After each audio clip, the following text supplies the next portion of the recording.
Hello students, कैसे हैं आप सभी। होपफुली आप ठीक होंगे। चलिए, तो आज की वीडियो में हम लोग डिस्कस करने वाले हैं चैप्टर 7 को, मूवमेंट की बुक से, द लास्ट लीफ। ठीक है, ओ हेनरी जो है वो इसके राइटर हैं। तो मैंने इसकी समरी को पहले ही डिस्कस कर लिया है आपके साथ। मैं लिंक डिस्क्रिप्शन में दे दूंगी, अगर किसी बच्चे ने ना देखी हो तो देख लेना उसको। और बहुत ही अच्छा चैप्टर है, बहुत इंटरेस्टिंग चैप्टर है। उसके क्वेश्चन आंसर रह गए थे, आज हम उनको डिस्कस करेंगे। ठीक है, तो देखो भाई, जो इसका फर्स्ट क्वेश्चन है वो है, how can you say that Sue was true and caring friend. कैसे, मतलब हम कह सकते हैं कि जो सू थी वो बहुत ज्यादा केयरिंग फ्रेंड है जॉन सी की। ठीक है, तो she was the dearest friend of Johnsy. वो बहुत अच्छी, मतलब एक प्रिय फ्रेंड थी जॉन सी की। बोथ हैड सिमिलर टेस्ट, दोनों का टेस्ट भी सेम ही था। और when Johnsy fell ill due to pneumonia, Sue acted like a real mother. जब जॉन सी बीमार हो गई थी, उसको निमोनिया हो गया था, तो उस टाइम पे जो सू थी वो एक मदर की तरह उसके साथ रिएक्ट कर रही थी, जैसे एक रियल में मदर करती है जब एक बच्चा बीमार हो जाता है उसका। ठीक है, तो वही वाली बात है। She try to create her interest in life, मतलब वो इंटरेस्ट क्रिएट करना चाहती थी, मतलब वो ट्राई कर रही थी कि किसी तरीके से इसका दिमाग वहाँ से हट जाए, क्योंकि वो एक तरीके से डिप्रेशन में चली गई थी जब उसको निमोनिया हो गया था कि मैं मर जाऊंगी ये वो। तो उसके जो उसका दिमाग था वहाँ से डिस्ट्रैक्ट करना चाहती थी उसके माइंड को, वो और जगह उसके दिमाग माइंड को मतलब जो उसका जो माइंड है और जगह ले जाना चाहती थी, जिससे कि वो वहाँ से हट सके, वो चीज़ ना सोचे। हर interest in life with her talk about clothes, fashion, painting etcetera. वो उससे बात करती थी कि क्लोथ्स के बारे में, फैशन के बारे में, पेंटिंग के बारे में, जिससे कि उसका माइंड वहाँ से डाइवर्ट हो जाए।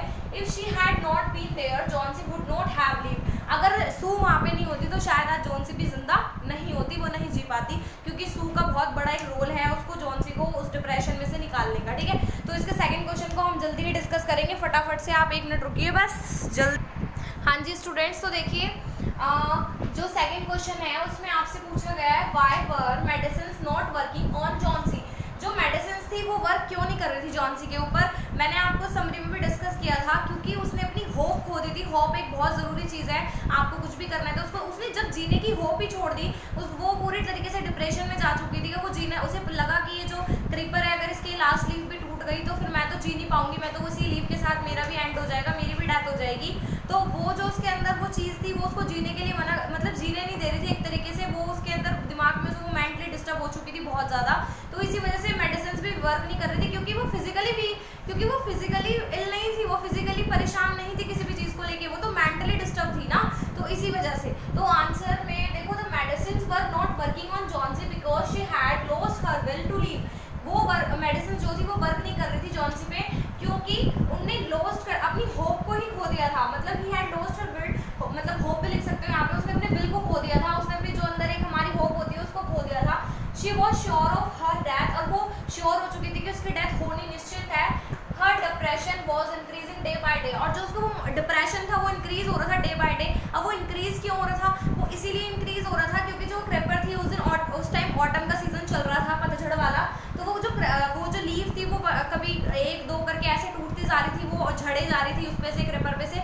तो उसको ये हो गया कि अब ये लीफ लास्ट जो बची है इसके साथ ही मेरा एंड हो जाएगा, क्योंकि ये लीफ भी नहीं बचेगी, मैं भी नहीं बचूंगी। मतलब उसने ये थिंकिंग बना ली थी अपने माइंड में, समझ में आया।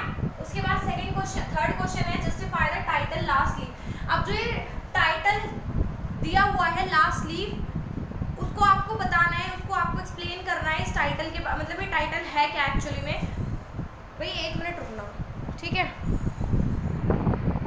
हाँ जी, तो जो ये टाइटल है उसको आपको एक्सप्लेन करना है कि ये टाइटल एक्चुअली में है क्या।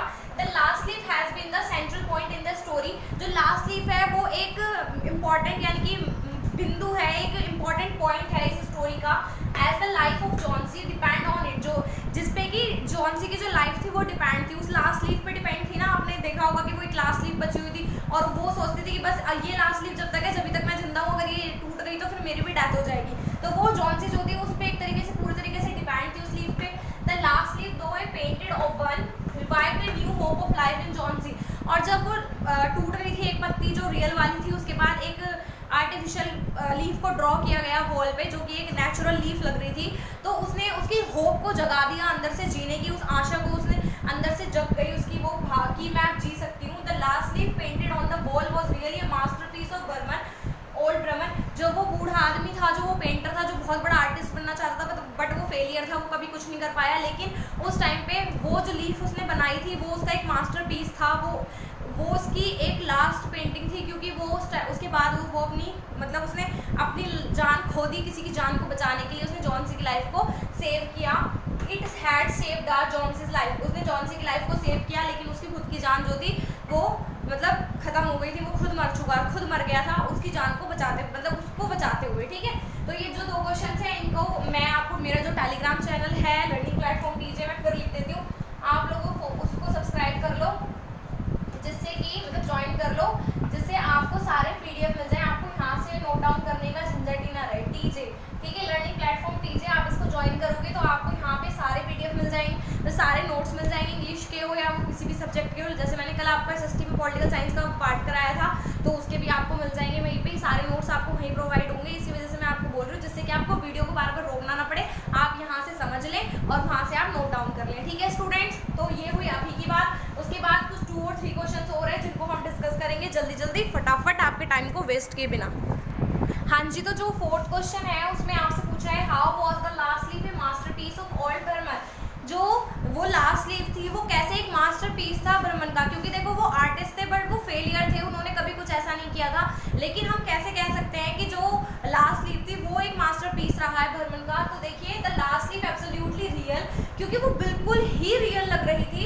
Even Johnson could not differentiate between the real leaf and Burman's leaf, और इवन जो जॉनसी थी वो खुद डिफरेंशिएट नहीं कर पाई, मतलब वो खुद वो नहीं कर पाई, क्या बोलते हैं उसको, डिफरेंट मतलब कि हिंदी का बढ़िया नहीं आ रहा, वो खुद डिफरेंशिएट नहीं कर पाई कि कौन सी लीफ रियल है और कौन सी लीफ आर्टिफिशियल है, वो खुद बहुत ज़्यादा मतलब कंफ्यूज हो गई थी। Beside Behrman's leaf helped Johnsy to came out of her depression, लेकिन जो बर्मन की लीफ थी जो उन्होंने बनाई थी, उन आर्टिस्ट ने बनाई थी, उन्होंने उस लीफ ने जॉनसी की लाइफ को सेव किया, उस लीफ ने जॉनसी की लाइफ को बचाया, और वो it saved her life, thus it was a masterpiece, क्योंकि उस लीफ ने उस एक कला ने जो कि बर्मन ने वॉल पे दिखाई थी, उस एक लीफ ने एक लड़की की जान बचाई, एक ह्यूमन की जान बचाई, जिससे कि वो एक मास्टरपीस बन गई वो लीफ, क्योंकि वो एक्चुअली में वो लीफ बनाई इस तरीके से गई थी कि हम उसको डिफरेंशिएट ही नहीं कर पा रहे थे कि वो रियल है या आर्टिफिशियल है। इसी वजह से स्पेशली 1 रीज़न, तो उसके 2 मोस्ट इंपॉर्टेंट रीज़न यही है कि एक तो हम डिफरेंशिएट नहीं कर पाए, और सेकंड थिंग कि किसी इंसान की जान बच गई उस एक लीफ से, तो उस एक आर्टिफिशियल लीफ से, तो वो एक मास्टरपीस बन गया। ठीक है, What efforts did shoe makes to keep Johnsy cheerful? जब जॉनसी मतलब बीमार थे, मतलब जब वो बीमार हुई थी, तो कैसे शू ने उसकी हेल्प की थी, उसको कैसे चेयरफुल किया था, मतलब किस तरीके से उसका क्या योगदान रहा जॉनसी के लिए। तो वो है Sue tried to her best make Johnsy take an interest in things around her. Sue ने मतलब ट्राई किया कि जो जॉनसी है वो उसका इंटरेस्ट क्रिएट करने की कोशिश करी कि जो चीज़ें उसके आसपास है, उसके चारों तरफ है, उन चीज़ों में उसका इंटरेस्ट क्रिएट कर पाए वो। And she talk about clothes and fashion, उसने उससे टॉक की किसके बारे में, क्लोथ के बारे में और फैशन के बारे में। हमने ये पहले भी पढ़ा था कि वो उसके माइंड को डाइवर्ट करना चाहती थी जिससे कि वो परेशान ना हो।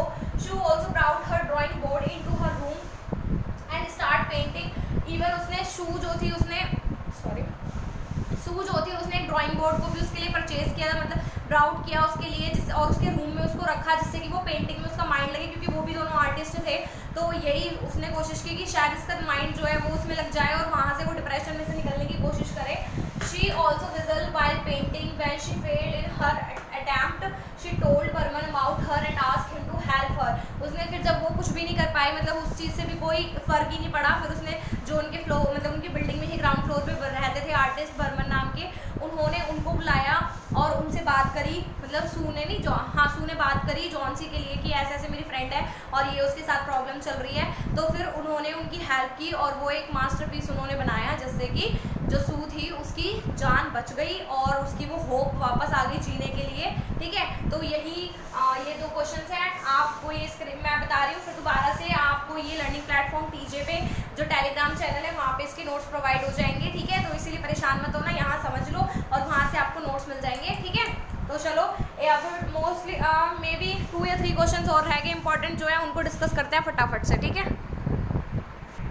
हाँ जी, तो 6th क्वेश्चन है, जल्दी से हम खत्म करते हैं। बस ये 2 लास्ट क्वेश्चंस रह गए हैं इस चैप्टर के, फिर ये चैप्टर कंप्लीट हो जाएगा मेरी तरफ से और होपफुली आपको ये समझ भी आएगा। बस इनको फटाफट से करते हैं। मैं आपको फिर बता रही हूँ, सारे नोट्स मिल जाएंगे आपको मेरे टेलीग्राम चैनल पे, लर्निंग प्लेटफॉर्म टीजे कैपिटल में है। ठीक है, तो उस पर आपको सब नोट्स मिल जाएंगे, होपफुली आपको समझ भी आया होगा। अगर किसी की कोई क्वेरी हो तो मेरे से कमेंट बॉक्स में कमेंट करके पूछ लेना। ज़्यादा से ज़्यादा लाइक करना, शेयर करना और अपने फ्रेंड्स तक भी पहुँचाना। सब्सक्राइब सब्सक्राइब करवा देना मेरे चैनल को। देखो भाई 6th क्वेश्चन है, उसमें हमसे पूछा है how did Behrman react to Johnsy's fancy, what sacrifice did he make for her. कैसे जो बर्मन था उसने रिएक्ट किया जॉन्सी की फैंसी पे, यानी कि जो उसकी मतलब उसका जो पागल बंदा वो जो सोच रही थी, वो जो उसके अपने मन में उसके वो चल रही थी उसको, what sacrifice did he make for हर, और बर्मन ने क्या सैक्रिफाइस किया उसके लिए, ठीक है।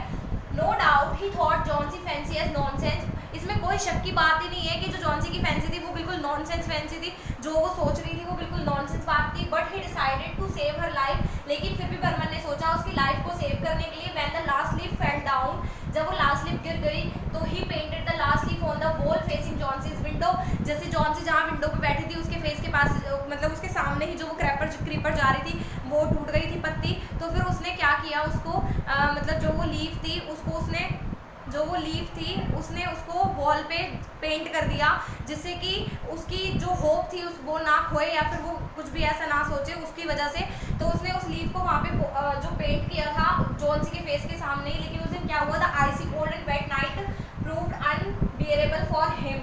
वो उसके लिए जो उस दिन बहुत ज़्यादा मतलब कि क्योंकि मौसम जो था वो बहुत ख़राब चल रहा था, रेनी सीजन चल रहा, मतलब रेन बहुत ज़्यादा हो गई थी उस दिन और बहुत ठंड पड़ रही थी, जिसकी वजह से उसको निमोनिया हो गया और निमोनिया की वजह से उसको हॉस्पिटल ले जाया गया जब उसकी तबीयत ख़राब हो गई। लेकिन वहाँ पे जाके उसकी डेथ हो गई। तो जो बर्मन थे उन्होंने किसी की लाइफ को बचाने के लिए अपनी लाइफ को ख़त्म कर लिया था, अपनी लाइफ को सेव नहीं कर पाए वो, लेकिन उन्होंने जॉन्सी की लाइफ को सेव किया, ठीक है। लास्ट क्वेश्चन है why did the last leaf not fall. क्यों वो जो लास्ट लीफ थी वो नहीं गिरी थी, उसका क्या रीज़न था आपको भी पता है। वो गिर तो गई थी बट उसकी जैसे एक आर्टिफिशियल लीफ को वॉल पे पेंट किया गया था बर्मन के through. Behrman the old painter, जो ओल्ड पेंटर थे वो had gone below the window outside on that with a cold knife with a brush paint and ladder. जो बर्मन थे वो विंडो के थ्रू बाहर मतलब आउटसाइड गए और उन्होंने क्या किया, वो पेंट लेके गए, लैडर लेके गए, ब्रशेस वगैरह लेके गए। अब लैडर मतलब सीढ़ी जीना, उसको लेके गए वो विंडो के थ्रू, ठीक है। उस दिन बहुत ज़्यादा ठंड थी, बहुत ज़्यादा ठंड थी। पेंट किया मतलब he had painted the green leaf on the front wall. उन्होंने फिर क्या किया, जो ग्रीन लीफ थी उसको पेंट किया फ्रंट वॉल पे, जहाँ पे जॉन्सी थी उसका बिल्कुल जहाँ से वो उसको देख रही थी बिल्कुल जस्ट उसी के सामने उन्होंने वो लीफ जो टूट गई थी उसकी जगह पे उस लीफ को पेंट किया। He did it at the cost of his own life and यहाँ से है front wall. So finally that it appeared natural, वो बिल्कुल नेचुरल लीफ लग रही थी जो उन्होंने पेंट की थी, जब तो हम उसको बोल रहे थे ना मास्टरपीस है वो।